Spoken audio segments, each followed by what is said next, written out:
Successful films in box office history. And here's the beautiful Cameron Diaz.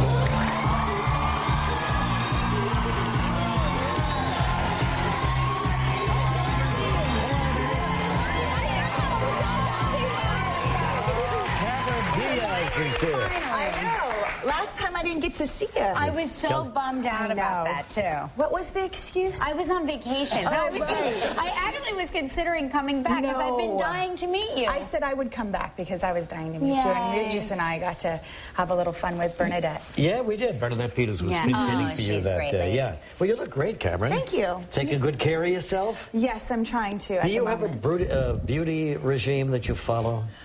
No, I just have really great professionals that work on it. That's not true, though. That's not true. Now, I know you must hate paparazzi shots, but I've got to tell you that you don't take a bad one. Oh, my God. On a surfboard, on a ski slope. It's so unkind. You know how unkind the paparazzi shot is because no one is supposed to be caught in like every single movement of the muscles in their face. You know, like you get they take like 10 photographs in a second, so you actually get the eye closing like every second of the eye shutter, but the like eye closing. is like, it's beautiful as it's closing. Yeah, and then you get that like. And on a surfboard. You know, and then all of a sudden, the next thing you know, you're drunk on the slopes. Exactly, yeah. How do you handle that? Do you finally let them have their shots and then walk away? Or do you run? How do you avoid the paparazzis? I love the way you say it. Paparazzis? The paparazzis. You know, it's one of those relationships I'm still working on. Yes, sure, absolutely. Well, what are you going to do this summer? How are you going to relax? I'm going to sleep. Are you? Yes. Well, you've been working really hard. I've been working since last August, and I just finished about 3 weeks ago. And I just really am trying to catch up on my sleep. Literally, it's one of those things where I didn't think sleep was that important. Yeah. But I found out the hard way that it was. It's actually important to sleep.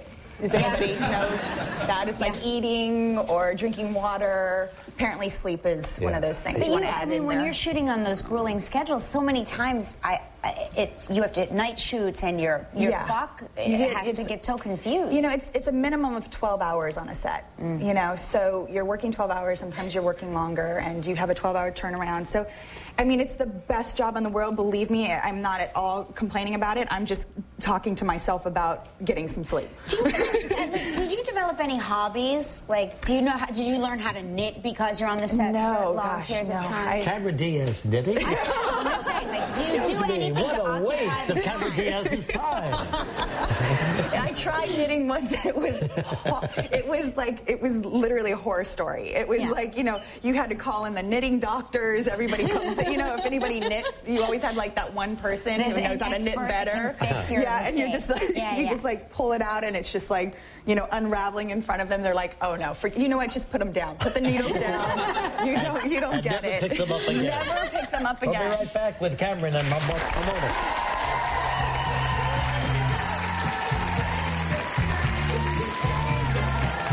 Still ahead on Live, Chad Ochocinco and Cheryl Burke from Dancing with the Stars will dance for us. And Monday on Live, we'll talk with Sunday night's winner of Celebrity Apprentice.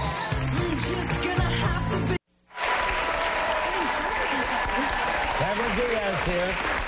Had an interesting conversation with Kelly about surfing and, you know, the usual exchange between women. You don't take a bad picture, neither do you. But you always look great, but so do you. I like your shoes, I love yours.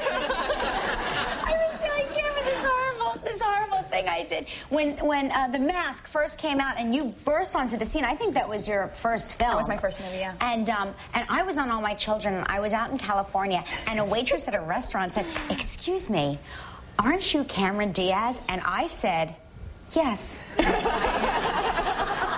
And it was the greatest moment of my life. I don't care. There, I said it. I don't care. I said, and the great thing about that is she'll never know that you did that. But she just thinks that you're much less attractive in person. Well, let's talk about Shrek Forever After. Okay, this is how the conversation goes. You're insane. Sorry, yes, Shrek Forever After. Well, that's what you're here for, I think. I know. Yes, and I'm your co-star in that movie. As a matter of fact, I played Shrek out on the streets of New York. Take a look. Did you? When on Dave's show with Shrek. We had a good time together. It's so funny that you still somehow look like Regis. You know, no kidding. When it played Broadway, we went backstage. It was one of the shows we picked to look at last year. And so I sat in that makeup chair for 2.5 hours. Wow. That poor guy every day has to do that. I know, it's amazing. And then that's a matinee. And it's fantastic, too. The musical is wonderful. It's wonderful. But Shrek Forever After is amazing. Like, it's fantastic. Is this really the last one? That's what they tell us. Yeah, I'm not that's what they happy say. about it. I'm not happy What's about it. Fiona going to do without a Shrek in her life? I know. I don't know. Well, Shrek and Fiona will live forever. But you know, unfortunately, Mike and Eddie and Antonio and I are, you know, we're going to have to break up. We don't get to go in and do our voices all. Well, we never did them together, but we had that comfort of knowing that we would go and visit our friends. You know? Sure. And you got to do like the red carpets together and all of that stuff. Exactly. Right. And it's sad, but the film is fantastic. I saw it again on Sunday for the premiere, and it is literally, it's as funny as the funniest Shrek. And it just has such a great heart, and you don't want it to end, and it's in 3D, which is phenomenal. I saw Avatar, but seeing this film in 3D was a whole nother. You get the idea of what 3D is going to become. 3D is really coming, yes. As like it's a medium, as part of telling stories. How many years has it been since the first one? It's 10 years. It's 10 a years, whole decade, yeah. It's incredible. Which is crazy, I know. 4 movies in 10 years. That ain't bad. That's pretty good. Well, in this particular clip, Shrek is giving you a gift basket. Hello, you got a minute, Cameron? I'm trying to tell you what the scene is. I'm looking. I thought you were pointing for me to look at what it like. Yeah. No. Okay, go ahead. No, Cameron. I was waiting for the clip. I love your shoes, but anyway. Shrek presents Fiona with a gift basket containing that special coupon. Remember that? Oh. Take a look at this. A gift basket? You're welcome. So, let's see what you got. Heart-shaped box of slugs. Ooh, skunk-scented candle.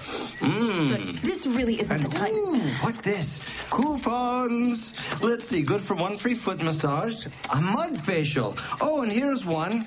Good for 1 free kiss. Let's cash it now.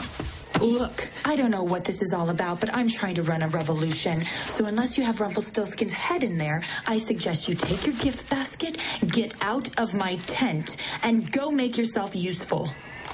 Wow. You're right. I am sorry. I was just trying to be friendly. No hard feelings? An apologetic hug? And a quick kiss goodbye. Ow! Hey! Ah! Wait! Is that mistletoe I see? After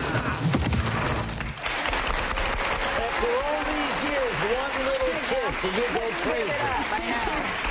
Shrek Forever After's in the theaters today. Scott, it's so nice to see you again. You're a god. Thank you. Dancing with the Stars, Ocho Cinco, and Cheryl Burke coming up next.